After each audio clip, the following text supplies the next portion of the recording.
Live from the Business RadioX studio inside Renaissance Bank, the bank that specializes in understanding you. It's time for North Fulton Business Radio. And hello again, everyone. Welcome to another edition of North Fulton Business Radio. I'm John Ray, and folks, we are broadcasting from inside Renaissance Bank in beautiful Alpharetta. And if you are looking for a bank that's big enough to handle pretty much any need you can throw at them, but small enough to do it in a personal way, Renaissance Bank, I think, is your choice. And I think you'll find a bank that fulfills what comes out in the customer surveys that they release regularly that come from magazines like Forbes and Time Magazine and Money.com. They take care of customers. So if that's the kind of bank you're looking for, go to renaissancebank.com and find one of their local offices and give them a call. And I think you'll be glad you did. Renaissance Bank, understanding you, member FDIC. And now I want to welcome Joy Young and Sean Young. Joy is a neurodiversity expert, and Sean is her son. And this is a special show that I've really been looking forward to. We're going to talk more about Sean and his work, but Joy, we're going to start with you. So let's introduce you and what you're up to. Let's tell everyone what neurodiversity is all about. Well, thank you very much for this opportunity. We're thrilled to be here this morning. Mm-hmm. I am a wife of 42 years, married to my incredible best friend and husband and psychologist. I'm the mother of two awesome adult children. And I have recently been awarded the term of Neurodiversity Evangelist and actually got a certificate of being one of the 50 notable neurodiversity evangelists globally. Oh, wow. So this is congratulations. Thank you. This is near and dear to my heart. Yeah. I've taught 2-year-olds through university students. I've worked in corporate America, most recently at Ernst & Young as a neurodiversity coach and educator. And I am proud to share my life and my experiences with my husband, who has recently been identified late as autistic, our son, who is autistic, and our daughter, who is ADHD. So it is a professional journey for me, but it's also a very personal journey. Sure, for sure. So let's define neurodiversity. I think you kind of sideswiped it there, but let's define that for everyone. And thank you for asking. It's an important starting point. Yeah. The term actually has only been around for about 25 years. Judy Singer, an Australian sociologist, actually is the first person to coin this term. And she says that it's a state of nature to be respected. And I think this is something that, because it is a political term at this point, has been a bit of confusion. Mm-hmm. She identified the term originally to help us understand that there are a virtually infinite number of cognitive variations. Our brains are as different as we are. And so when we refer to neurodiversity, we're talking about you, we're talking about me, we're talking about individuals with autism, ADHD, dyslexia, dyspraxia, but we're talking about all of us. And I love her comparison to it being a subset of biodiversity. Mm-hmm. So if we think about the rainforest, the Amazon rainforest, and all of the life and the differences there, when we look at our brains and our world, it's another subset of biodiversity. Yeah, that makes sense. And just to be clear, name this is more than autism. Correct. And thank you for pointing that out. Right. Oftentimes people hear the neurodiversity movement or we have neurodiversity hiring. Mm-hmm. The singular thought is very quickly, oh, you hire autistic individuals. Mm-hmm. And it's much bigger than that. Right. So Sean, let me turn to you. So you give everyone an introduction to you and tell them your story. All right.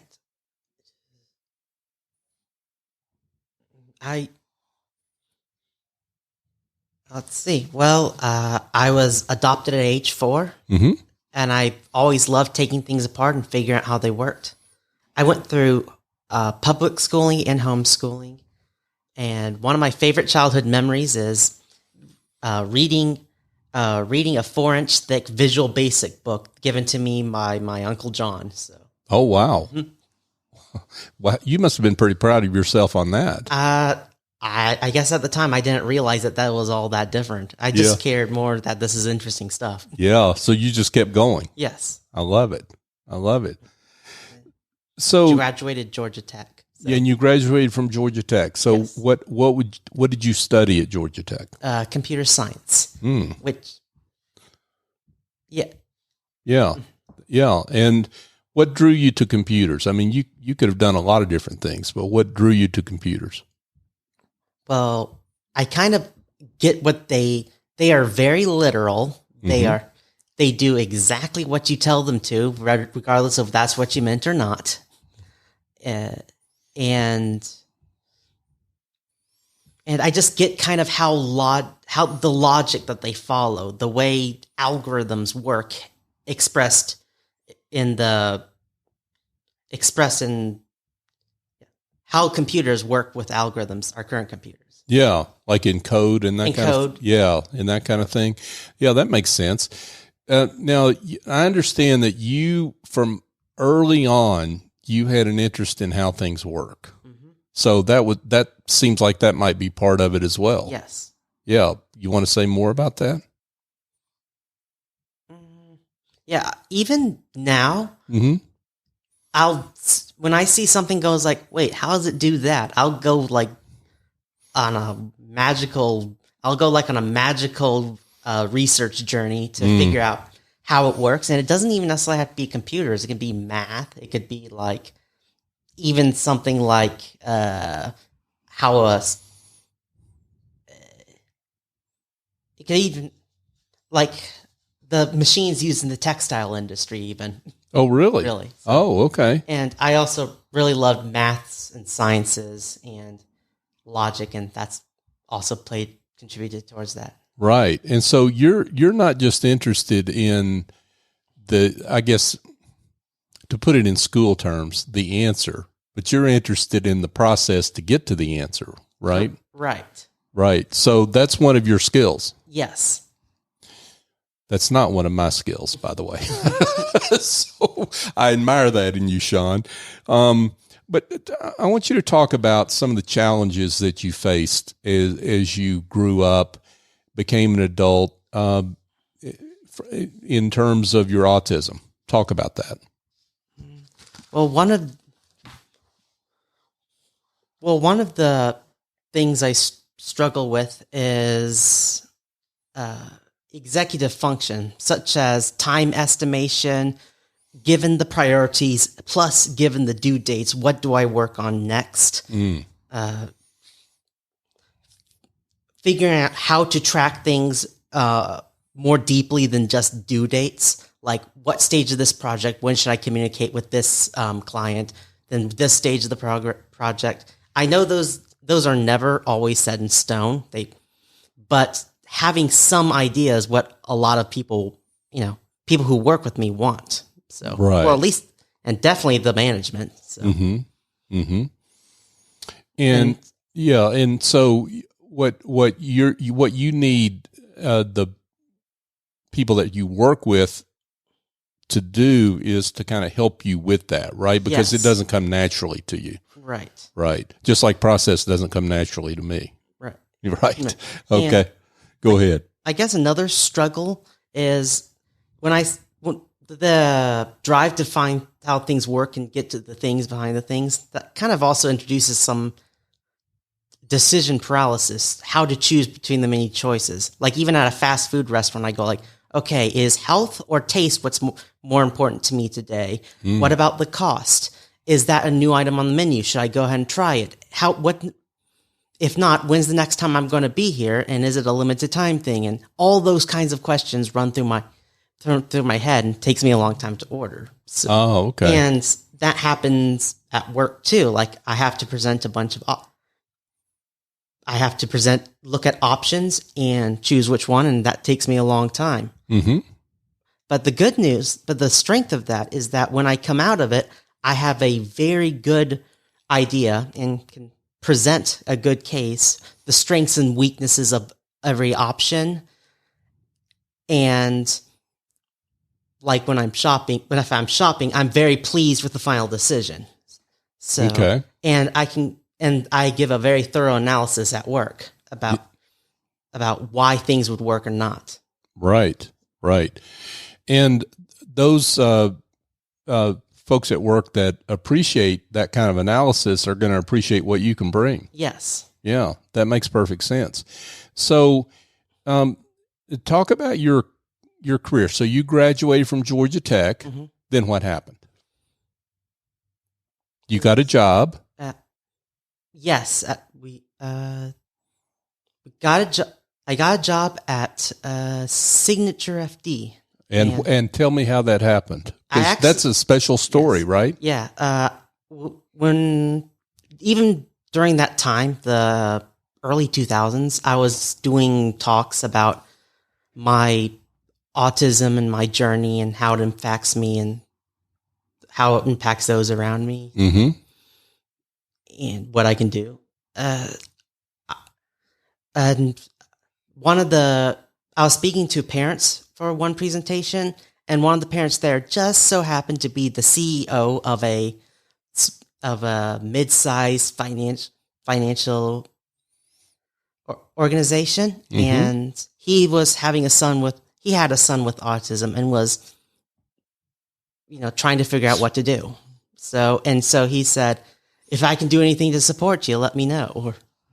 And I say, if I got a job, I'll make one for you. Yeah. And so, yeah. And just to give them a shout out, because they're friends of the Business RadioX family, it's Signature FD, which is part of Frazier and Dieter, mm-hmm. who we're very familiar with. So a big shout out to the folks at Signature FD, yes. Right? Yes. And they were very, very good at understanding my challenges, both accommodating them and also teaching me what things to do. Mm-hmm.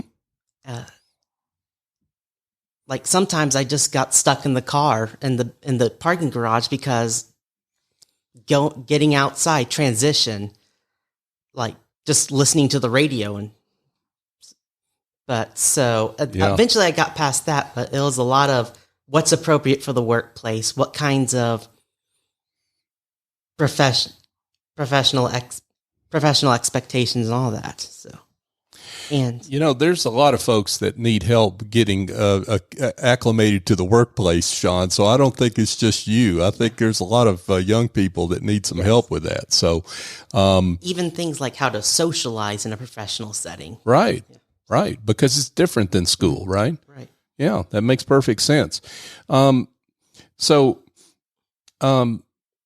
I want to switch gears here just a second, Joy, and come back to you. So, and we're going to pick up more on Sean's story here in a second. Okay. So, you, throughout all this time with Sean as he's growing up, you really had a passion, obviously, for working with your own son, but you really wanted to help other people. And that's really where the neurodiversity evangelist piece comes in for you, which I love that term, by the way. So let's talk about what, as Sean has grown up and he got a job and now you want to give back out to the community, and talk about how that process started for you. I think one of the things that's been real important to me is the students in my classroom that didn't seem to quite fit in. Mm-hmm. And through my journey, I've been fortunate to be not just an educator, but an administrator as well. And as I've had students end up in my office, one of the questions that I began to ask is, what am I missing? I would have an incredible student, very capable, but the student wasn't being successful. And so because of Sean's influence in my life and my learning all the ways that I was misreading him, misinterpreting him, he actually became my teacher to take that information and take it into my classroom and my school. So the last few years, I have had the privilege of being a high school principal at a special ed school in Nashville, Tennessee. I began to have students come to me after graduation and say, Mrs. Young, you've got to help us. We did okay in school, but now we're out. We can't find work. Those people don't get us. And I think that became a real burden on my heart because I knew what incredibly talented individuals they were. Right. They weren't conventional thinkers. They weren't conventional communicators, but they were incredibly talented individuals. Through some networking, I learned that Ernst & Young had started a new program in Nashville called the Neurodiversity Centers of Excellence. And through my conversations, I was invited to come inside Ernst & Young and be a coach and educator for the programmers they had hired that were neurodistinct, and also to help their managers negotiate managing individuals who, as Sean said, would be much happier if they could live on planet Vulcan. That's a joke at our house. That's how I wound up in this corporate setting, and I began to realize there was tremendous need. Right. And just to be clear, we had the word accommodation, but we're not talking really about accommodation as if this is some big, expensive kind of thing. We're really talking about flexibility and understanding, right? Those are two huge words. I love the fact that you use those. And I think that, unfortunately, again, we're creatures of habit. And as we have heard disabilities and we think human resources and we think of all the things we're going to have to do, many of the adjustments or the flexible thinking that we offer neurodistinct thinkers, and this is what a lot of organizations are doing. And I will just mention, IBM is doing some great stuff. Dell is doing some great things. The adjustments are reasonable adjustments. They're not overwhelming. They're also not necessarily individualized. They are offered to a group of individuals. And I think I would like to mention the work from home that we were forced into actually became a precious gift to neurodistinct individuals because of all the sensory challenges they have. I had one individual in Philadelphia that I coached. She had a 90-minute commute into her office. She was overwhelmed at that point by smells, sounds, pressure, stress, all those things. It took her an hour to get adjusted to being in the office, and then she had to prepare that 90-minute commute home. When we started working from home, her productivity just went off the charts. Wow. Because she was able to focus on her work. Right. Great. That makes all the sense in the world. Joy Young and Sean Young are with us. Joy is a neurodiversity evangelist, and Sean is a talented young man that just got done with a time at Google. And let's tell everyone what you were doing at Google. Right. Yes. At Google, my professional skills really grew, and I very much enjoyed my time there. I was kind of known for being able to present the options, which we'll see the earlier part of the podcast, but also being able to focus intensely, really dig into why things work, and a lack of involvement in, quote, office politics, unquote. Oh, okay. So, frequently I don't engage or in many cases don't even notice the honest office politics. Right. It goes right past you. Yes. And they like that part about you.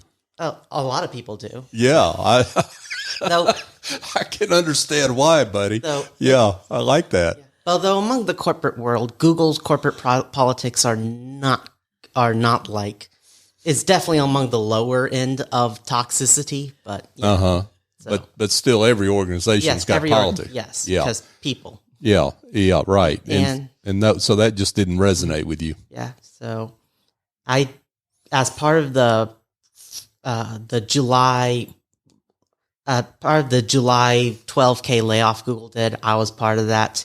Had a 9-year, 8-month tenure with them. They waited 4 more years, but anyways. 4 more months, and you would have been 10 years there. Yes. That stinks. Yeah. I mean, I'm calling y'all out over there at Google. That stinks. So, you worked for almost 10 years at Google. Talk about what you learned there. I learned about creating a project design, design documents and presenting them to people, taking feedback, looking at an infrastructure ahead of time, and got to really demonstrate my strengths that I had there, like attention to detail. I became known as the guy who was really good at figuring out tricky, easy to get wrong problems like thread safety. And then ultimately I was able to deliver some really good stuff.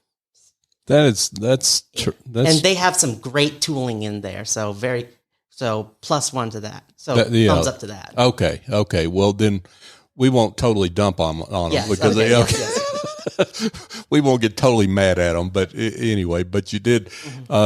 So you had a successful career at Google, and let's just be clear about this, folks. Sean needs his next employment opportunity, right? Yes. So what are you looking for, Sean? I guess where I like to be is like back-end development or APIs or SDK development. But I really care about the user experience too, end user experience of. And if it's a back end, I still care about how it's getting through all the way up and being shown to the user. Because I want to make sure the good information gets there and the good functions get there. Right. Functionality. Right. That's. And do you have any particular kind of company that you'd like to work for? I mean, there's always the tech space. Right. There's always the tech space, but I'm open to other options since I know that software development backends, full stack is needed everywhere. Sure, absolutely. And you're located where? In Franklin, Tennessee. Right. So anyone in the Nashville, Tennessee area, or if someone has remote work opportunities anywhere in the world, you're available, right? Yes. So, folks, if you're interested in Sean, and you should be interested in Sean, get your pens ready because Sean's going to give his contact information here in just a second for you to be in touch. But Joy, let's come back to you. So you do a lot of work. You said you did coaching. You work with companies themselves, and I think you said you did some of that work as well. So talk about how companies should engage with you. Thank you. Yeah. For those individuals and companies that have the vision for the possibilities that individuals bring to innovation, to creativity, to enriching your community, especially, I want to touch the hearts of CEOs and leaders. If you see that as an important aspect of your firm and your organization, I do engage and support and refer to other resources, training, involvement. I'm very hands-on myself. I do believe it's more than a tick box on a document to say we handled this DEI initiative because we did a 1-hour training. It's a much bigger process than that. Yeah. But you mentioned resources, so I want to get to that because you have some resources that folks ought to be aware of. So we did live here in the Atlanta area for 30 years, and we have many dear friends. We love this community. 2 resources that I do want to provide. The first one has been around a number of years in Gwinnett County, but it's the Atlanta Spectrum organization. It's atl.spectrum.com. I'm sorry, atl-spectrum.com.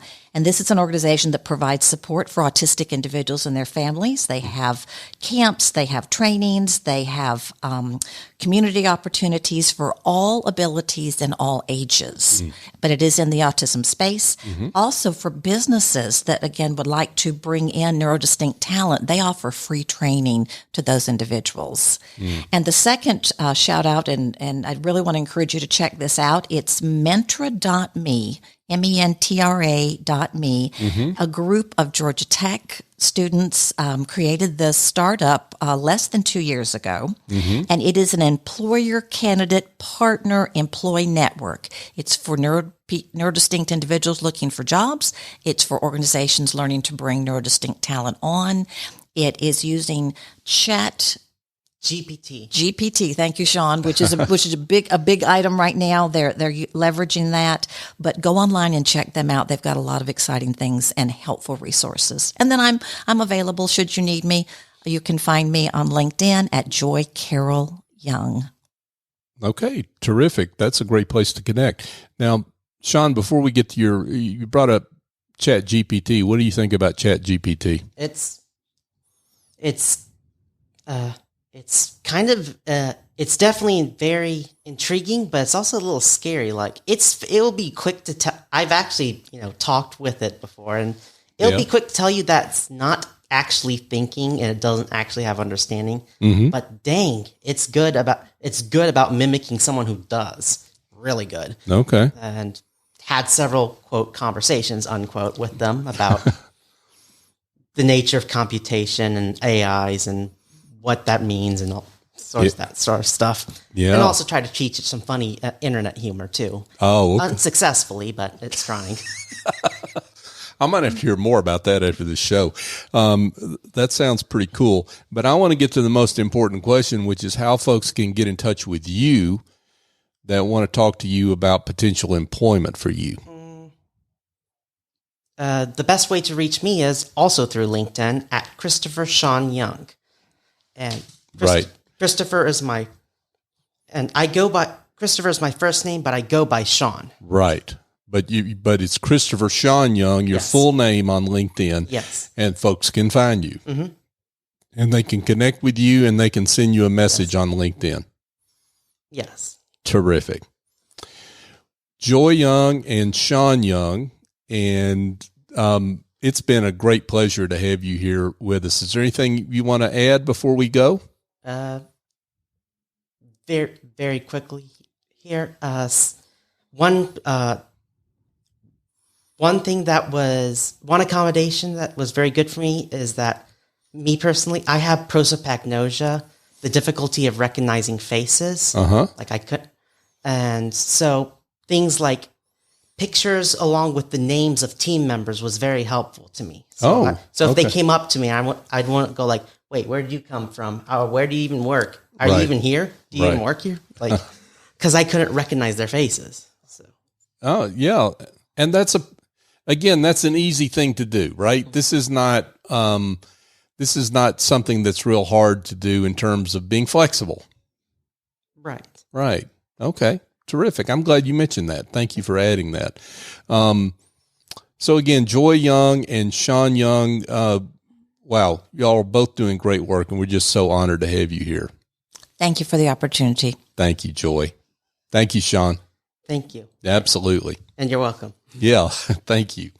Hey, folks, just a quick thought for you. If you've got some dysfunction in your business, we were talking about process earlier. If you've got some process problems with administrative tasks or bookkeeping or other issues in your business that is keeping you from dealing with the most important people in your business, which are your employees and your customers and your potential customers. Well, here's an answer for you. OfficeAngels.us. They've got a whole team of angels that have a wide variety of talents that get matched up with your issues, and they solve those issues, and they do it on a as needed or ongoing basis. Chief Executive Angel Essie Escobedo can match you up with the right person that she has on her heavenly team. Just call her at 770-442-9246 and tell her we sent you. And I think you'll be glad you connected with her. I use their services, and they are terrific. And folks, just a quick reminder, North Fulton Business Radio is, we're coming up on our 7th year anniversary, and we're excited about that milestone. And here's what I want to tell you about that. We're grateful. We're grateful to you for your support, for how you have shared the show with others.